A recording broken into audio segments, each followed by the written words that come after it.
Will Graham with Graham Personnel Services and Fred Henry with GuilfordWorks are here to offer you some job and work resource help. All right, Fred, this person says, what suggestions do you have for people who are working at jobs with new people coming in making the same amount? What should I do? Yeah, I think you evaluate the situation and see if you can schedule an appointment with your management, but also evaluate your skills. It may be a good opportunity for you to upskill and renegotiate for a better wage. But there are a few things to really tackle that situation, but it starts with evaluating that situation. Evaluating and finding out what like you bring to the table kind of thing. Exactly. And Okay. also some of the things that other person may be bringing, may be a certain skill set the company is looking for, and that person negotiate on the front end at that high rate. It's usually easier to negotiate a high rate when you first start. You have to renegotiate when you're there and let that company see the things that you bring to the table. Sounds like we need to do a whole thing on how to ask for a raise. We'll get to that eventually. Okay.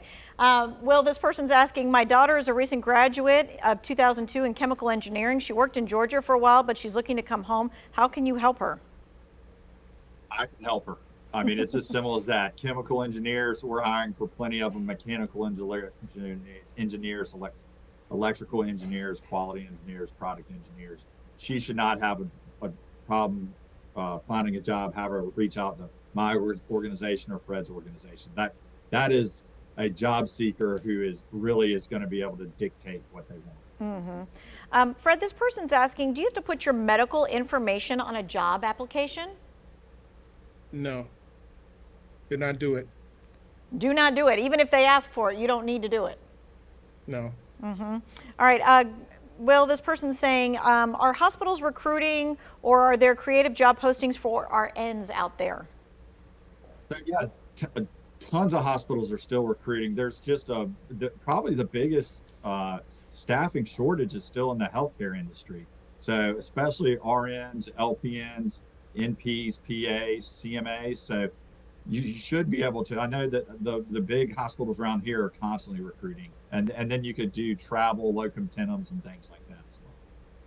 Hey, Fred, this person says, I have 7 years experience in retail, 2 years in management. My question is, how do I transition out of that retail field into a more professional field? And I know that GuilfordWorks helps people see where their skills are and how they can make that transition. Yeah, I think it's a good place to start with GuilfordWorks. That person has a number of years of experience, and there are a lot of things that's transferable as far as those skill sets that could go across other occupations. So if there's an opportunity for us to work with that individual to look at those transferable skills, see what other occupations based off their interests, then let's see if we can fill the gaps maybe with some technical or some type of upskilling. Okay, we've got about a minute left. Will, kind of give us just like the snapshot of where you think jobs are and the workforce is right now.